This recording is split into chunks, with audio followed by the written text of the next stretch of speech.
Bienvenue en esclavage. Non merci, j'ai déjà été marié une fois.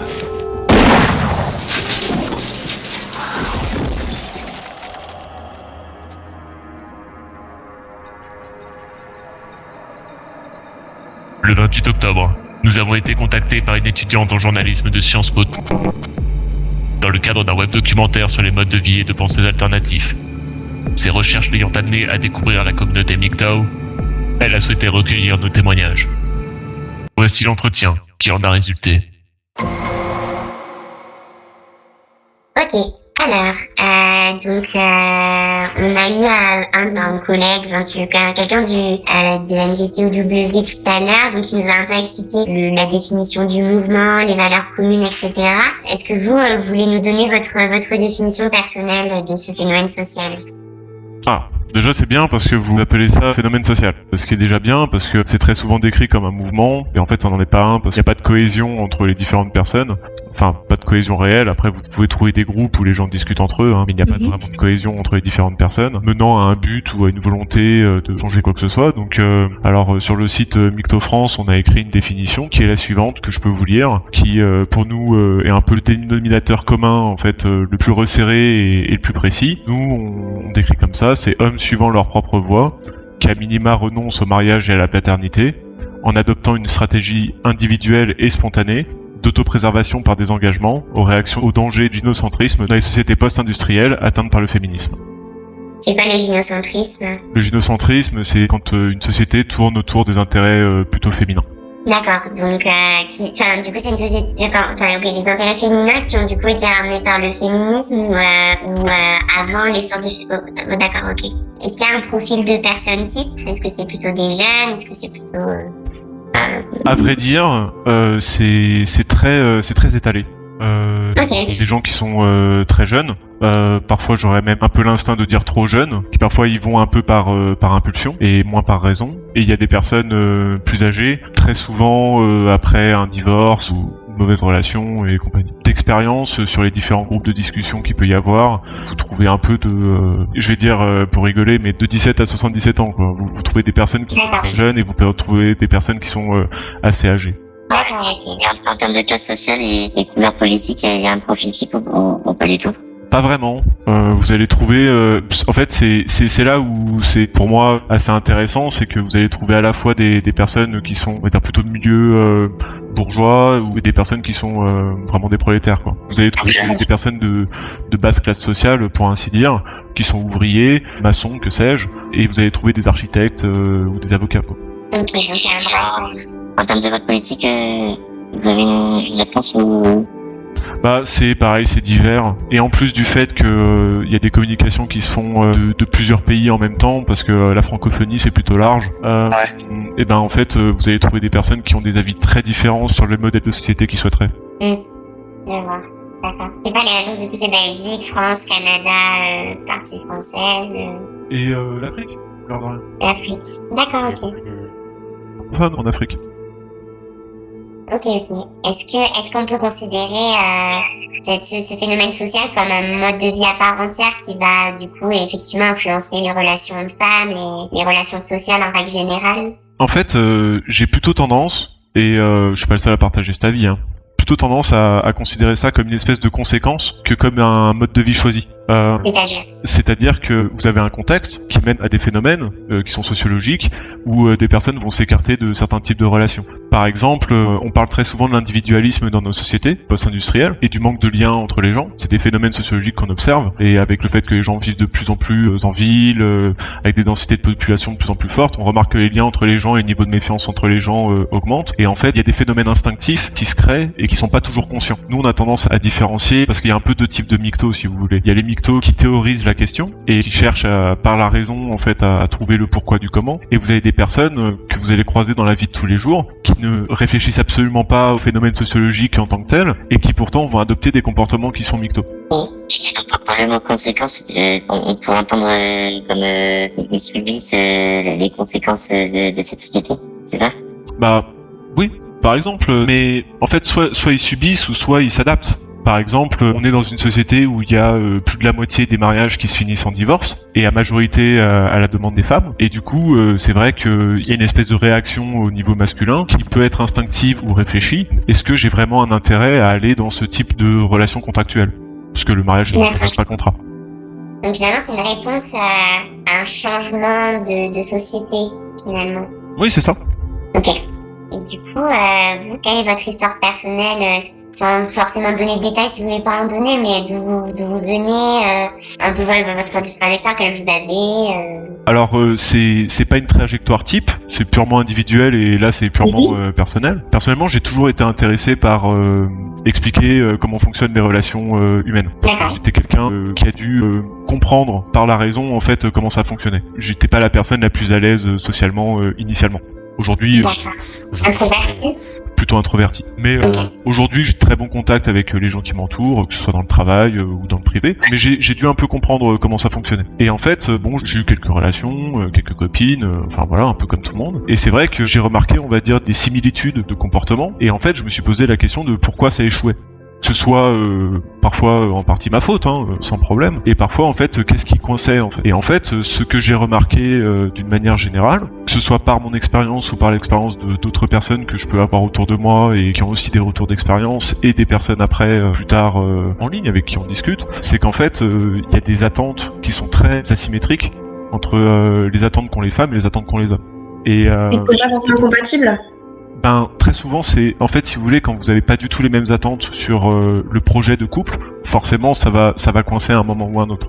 Va forcément y avoir au moins de la friction. C'est pas les attentes des femmes et les attentes des hommes, du coup, qui sont pas... Alors, ça dépend. Alors, c'est un spectre. Vous allez avoir des femmes qui sont très traditionnelles et qui vont vouloir, on va dire, la famille traditionnelle type. Et vous allez avoir des femmes qui sont, on va dire, en soi très féministes et qui sont polyamoureuses et qui veulent des relations libres et ouvertes. Donc, c'est un spectre. Il y a un peu une moyenne de tout ça. Il y a une attente envers l'homme d'être toujours entre guillemets, le protecteur et le pourvoyeur, mais en voulant partager, entre guillemets, le change à ça. Si vous voulez, vous avez des femmes qui recherchent un homme traditionnel, mais sans vouloir être des femmes traditionnelles.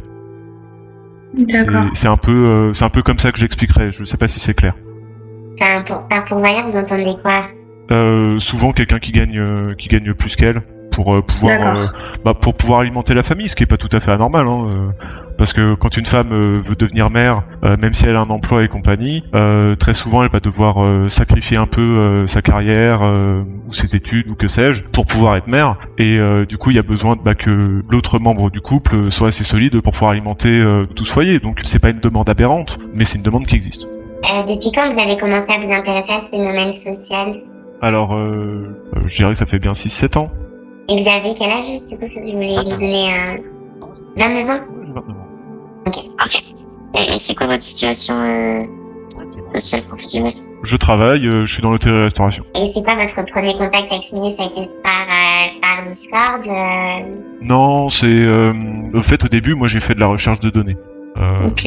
J'ai essayé de comprendre en fait qu'est-ce qui se passait globalement en termes de couple et compagnie. Et en fait après il y a des contenus forcément quand vous faites certaines recherches qui remontent. Et petit à petit en fait je suis tombé sur des contenus qui sont on va dire plus radicaux comme Micto. Et en fait j'ai trouvé qu'il y avait une prise de parti qui était pas inintéressante. J'ai regardé un peu ce que disaient les uns et les autres, qui sont pas tous d'accord entre eux forcément sur tous les points. Et je me suis fait mon propre avis. Et c'est vrai qu'il y a certaines conclusions que je fais miennes aujourd'hui. Et pour venir sur un aspect plus personnel, c'est quoi l'élément déclencheur qui vous a amené vers cette réflexion-là? Vers cette réflexion-là, je suis un introverti qui aime bien bosser ces sujets, en fait. Donc, du coup, on va dire c'est un peu naturel. Si vous voulez, à 12 ans, je c'est petit. Donc, Ok, c'est petit, il n'y a pas eu d'élément déclencheur, il n'y a pas eu avant, après, c'est ça. Oui, c'est ça, c'est progressif. De toute façon, c'est comme se forment les réflexions. Si vous voulez avoir un avis qui est construit sur une question, vous êtes obligé de digérer des concepts et après vous essayez de les travailler pour pouvoir ressortir un concept complet. C'est une construction, c'est pas quelque chose. Vous arrivez, vous avalez tout ce que dit quelqu'un et puis vous en faites un gourou et c'est terminé quoi. Je voulais savoir s'il y avait un événement particulier qui vous avait fait intéresser à ça ou si c'était progressif comme vous dites. Non, c'est progressif parce que en fait, j'ai eu des relations avec des femmes et après j'ai trouvé une certaine futilité de certaines relations. Ça menait à rien, si vous voulez, de construire ou qui me conviennent à moi en fait, tout simplement. Et après, je me suis posé. Ça vous convenait pas? Oui, c'est ça.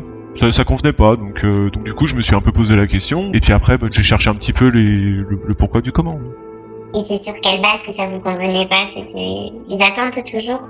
Ah mais ça peut être mes attentes comme les attentes de la personne en face. Il y a des incompatibilités qui sont fréquentes entre les gens, c'est pas... Enfin c'est... Je dirais. Et aujourd'hui c'est quoi vos relations avec les femmes en général? J'ai des relations très cordiales avec les femmes qui m'entourent, mais je ne sors pas avec. D'accord, donc juste amical. Ouais, c'est ça. J'ai aucun problème avec les femmes qui m'entourent, elles font ce qu'elles veulent, elles sont même pour beaucoup très sympathiques, mais je ne prendrai pas le risque d'avoir une relation avec l'une d'entre elles parce qu'il y a des éléments qui me gênent. Voilà. Juste amical, pas de sentiments, pas de relation charnelle, rien du tout. Ok. Complètement, c'est quoi les éléments qui pourraient gêner un style de relation? Quelques exemples de ça. Je sais pas, l'attente d'un mariage qui est pas un contrat qui me convient parce qu'actuellement ça ne remplit pas sa fonction première qui est de protéger les deux parties du couple. L'homme actuellement est pas protégé par le mariage, donc je vois pas pourquoi je prendrais un contrat qui me desservirait. Parce que pour vous, toute relation homme-femme se termine obligatoirement par le mariage. En fait, si vous voulez, vous pouvez, alors vous pouvez jouer la dinette pendant 10 ans, c'est pas le problème, vous pouvez faire ça. Mais une relation sérieuse, hétérosexuelle, qui dure, en général, je veux dire, c'est l'attente de 90% des gens que je croise, hein. En général, ça mène à des enfants. Et en général, des enfants, ils sont... alors, il y a de plus en plus d'enfants qui sont faits hors mariage, mais souvent les gens se marient après avoir fait ses enfants hors mariage, parce qu'il y a quand même une attente d'officialiser la chose. Et il y a une demande qui est forte aussi des femmes d'officialiser leur relation par le mariage, quand c'est une relation sérieuse qui dure. Après, il y a des relations court terme qui se passent très bien, et puis les gens après se quittent sans problème, et il n'y a pas eu d'enfants ni de mariage jusque-là. Hein. C'est quelque chose que cherchent certaines personnes en tout cas, à partir d'un certain moment. Est-ce que pour vous, le final mi-temps, ça concerne que les relations hommes-femmes, ou est-ce que c'est lié uniquement à l'hétérosexualité ou pas? Je pense que c'est hétérosexuel, ouais. Mais après, on pourrait porter certaines problématiques au couple homosexuel également. Si par exemple on prenait deux hommes homosexuels, mariés, ils seraient soumis aux mêmes contraintes contractuelles que les hétérosexuels. Mais le choix, on va dire, de la personne par exemple qui paiera ou qui perdra ses biens et compagnie, ce sera purement économique. Alors que c'est pas le cas dans des relations hétérosexuelles. Et votre perception du féminisme aujourd'hui, elle est-elle?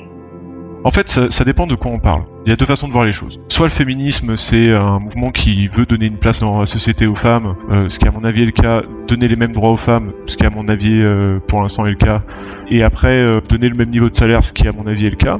Soit c'est un mouvement qui cherche à indifférencier en fait les individus en disant qu'une femme égale un homme, alors qu'il me semble qu'il y a des spécificités féminines comme le fait de pouvoir faire des enfants que n'ont pas les hommes, et qu'il y a des spécificités masculines même dans les centres d'intérêt. Et en fait, je pense qu'il y a des mensonges ou des demi-vérités qui sont véhiculées par le féminisme militant, comme les différences de salaire, où en fait on prend les différences globales et pas les différences sans prendre en compte certains facteurs. Le fameux 27% qui ne prend pas en compte des facteurs comme les heures travaillées ou les niveaux de qualification. Et du coup, je pense qu'il y a à la fois un combat qui peut être honnête et à la fois un combat qui est un peu malhonnête. Voilà. De toute façon, à titre personnel, je ne tente pas d'empêcher qui que ce soit de penser ce qu'il veut ou de militer pour ce qu'il veut. Ça m'indiffère parce que ça ne me touche pas. Vu que j'ai pris des dispositions qui font que ça ne me toucheront pas. Ça peut pas me toucher en fait. Donc plutôt une égalité de droit, mais pas une égalité biologique finalement.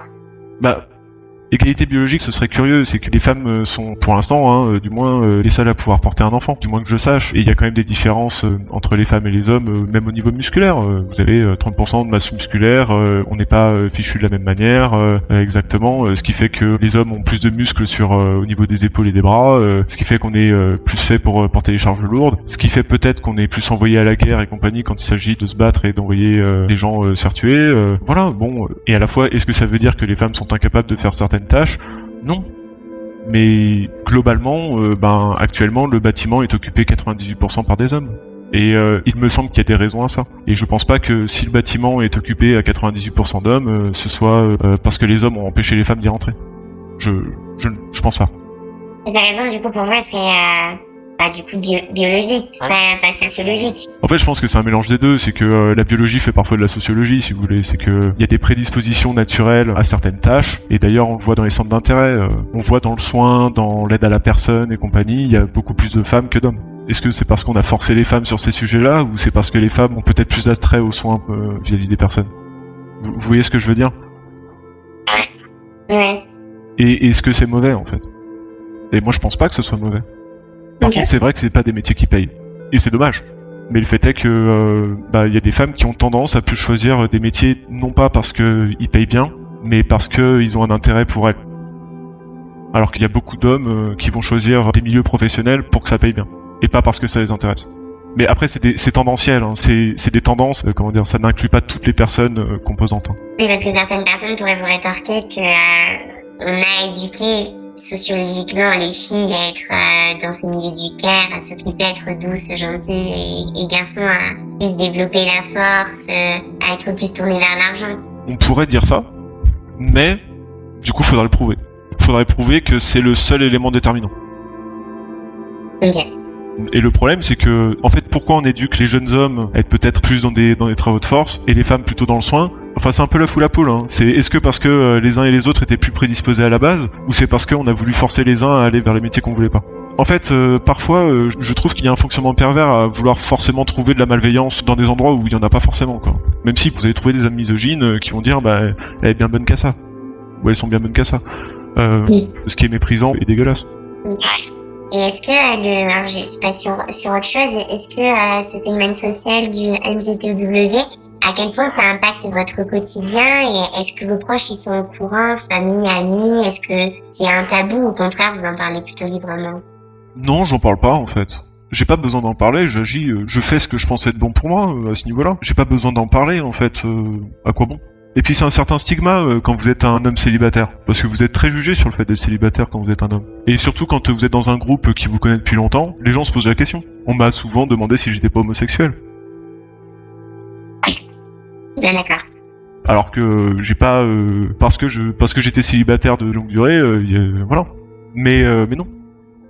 Donc juste, quand on vous demande, par exemple, pourquoi vous êtes célibataire, vous répondez juste, c'est la vie. C'est comme ça? Je dis j'ai pas trouvé la bonne. Ok. Ce qui pour moi est pas une mauvaise réponse en soi. Hein. Vous n'êtes pas non plus jamais à ce type de relation. Ah si, moi pour l'instant j'ai fait une croix. À mon avis, tant que le contexte change pas radicalement, je changerai pas radicalement de position. Ouais. Et ce qui vous ferait changer, en fait, c'est que les femmes et les hommes arrivent à trouver une entente sur les objectifs. Un terrain d'entente qui soit sain. Qui soit sain, en fait, c'est simple. Hein, pour définir qu'est-ce qui est une relation saine pour le futur, c'est des relations qui mènent à un futur et qui soient pas juste infertiles. Comment on arrive à ça, du coup, pour vous? Qu'est-ce qui ferait que qu'est-ce qu'on changerait? C'est une très bonne question. Je vous avoue, j'ai pas les solutions. C'est pour ça d'ailleurs que je fais pas la promotion de solutions, parce que j'ai pas de solution pour régler tous les problèmes du monde. J'ai déjà bien assez de problèmes à gérer à mon niveau, je vais pas commencer à m'occuper des problèmes globaux. Hein. Est-ce que justement, s'associer à ce phénomène MGTOW, est-ce que ça donne l'impression, ou pas du tout, au contraire, un peu d'être en marge par rapport au reste de la société, ou pas du tout? Écoutez, moi c'est pas ce que je vis. Ok. Je vis une marginalité de caractère, peut-être. Mais bon, ça j'en suis plutôt habitué depuis l'enfance, donc c'est pas trop un problème pour moi. Par contre, en société, je suis quelqu'un de tout à fait normal au milieu des autres. Hein. Je suis pas un marginal excentrique. Hein. Peut-être en termes de solutions à apporter, toutes les idées qui créent des antagonismes entre les personnes, à mon avis, ne sont pas à promouvoir. Et je pense qu'actuellement, il y a des formes de féminisme, des formes, pas toutes peut-être, qui créent de l'antagonisme entre les deux sexes et qui, à mon avis, n'aident pas à la construction de relations. Quel type de féminisme vous avez en tête en parlant de ça? Je dirais, par exemple, les femmes qui traitent tous les hommes de porc de façon indifférenciée, ou il y a des féministes qui veulent une élimination des hommes, hein, littéralement. Alors, c'est des mouvements très radicaux et marginaux, hein, mais ils existent. Oui, bien sûr, mais c'est vrai qu'ils sont minoritaires. Le lesbianisme radical... J'ai bien dit qu'ils étaient marginaux. Oui, bien sûr. C'est des idées qui créent de l'antagonisme, et je pense que c'est pas des bonnes idées à promouvoir. Si on parle, par exemple, des féministes qui dénoncent les violences faites aux femmes et compagnie, écoutez, oui, on sera tous d'accord pour que les violences faites aux femmes, ce soit... alors, à mon sens, puni plus sévèrement, et qu'on fasse en sorte que ça arrive le moins possible. Mais il y a aussi une idée qui va avec, très souvent dans les milieux de gauche, où les personnes sont aussi contre les punitions. Enfin, ils veulent à la fois que les choses s'arrêtent, mais ils veulent plus punir. Donc, j'avoue être assez sceptique parfois. La punition, du coup, oui, de punir les violences contre les femmes, vous êtes plus à aborder ça. Moi, je serais bien plus dur que ce que proposent certaines personnes, hein, que ce soit sur le sujet des violences en général ou du viol spécifiquement. Si on parle des viols, moi, je serais pour des solutions bien plus radicales que ce qui est proposé par beaucoup. Ouais. Comme quoi, comme solution? Pour certains, la peine de mort. Bon, je pense que ce serait largement dissuasif. Et après, des peines de prison qui sont bien plus longues. On voit des gens qui sortent au bout de 3 ans après un viol, je trouve ça aberrant.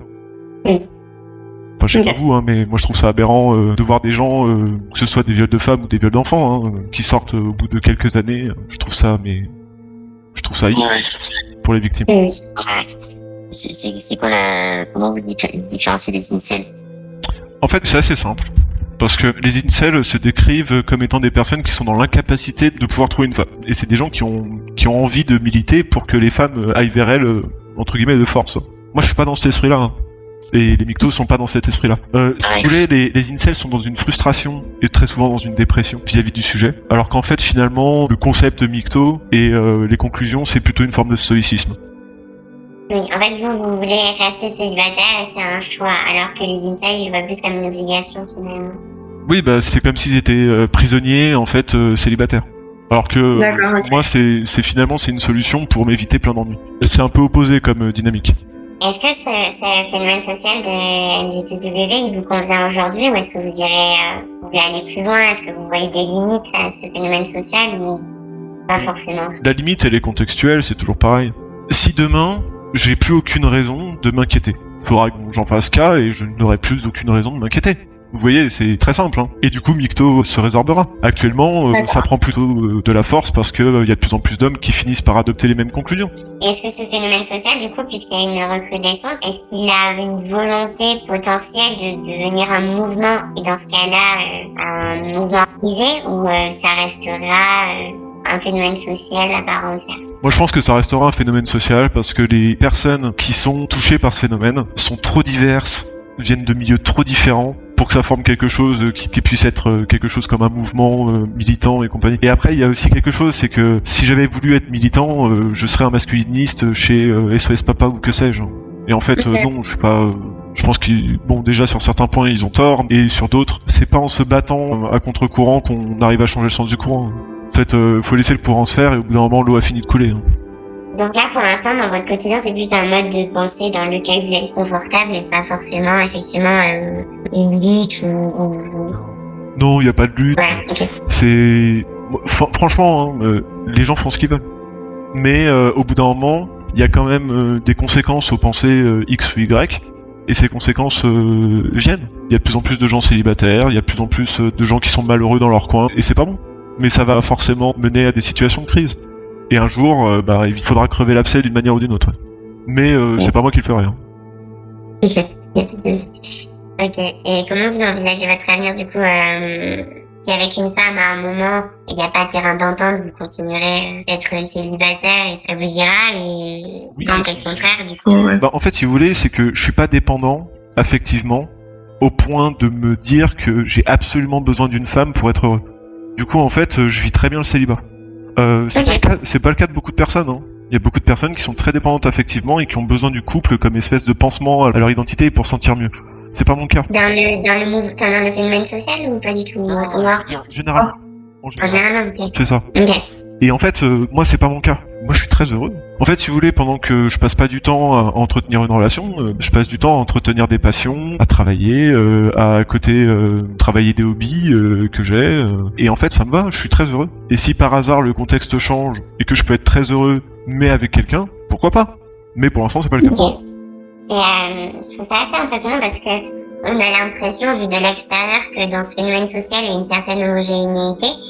Finalement, la personne qu'on a eue avant n'a pas la même, effectivement, trajectoire que vous, n'a pas la même vision, finalement, du célibat en soi aussi. Finalement, ce phénomène social, en plus d'avoir des profils hyper hétérogènes, il y a aussi, j'ai l'impression, c'est une impression là, sur 2 interviews, c'est pas beaucoup, mais il y a aussi une certaine hétérogénéité dans la façon de penser, finalement. Évidemment. De toute façon, parce que ça ne comprend qu'un sujet qui est restreint. Ça comprend que la relation au couple, en fait. Tout le reste, après, à côté. La vie des gens ne se fait pas que par leur relation de couple. Donc, en fait, si tout autour, vous avez réglé, je sais pas, la question du travail, la question de où vous habitez, où est-ce que vous vous sentez bien, quel milieu social vous fréquentez, que sais-je.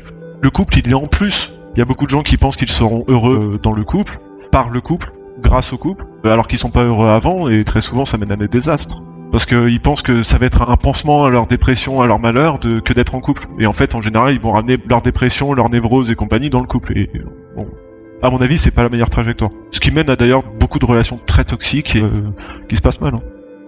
Ok. Dieu me préserve, oui, d'une femme dans ma vie.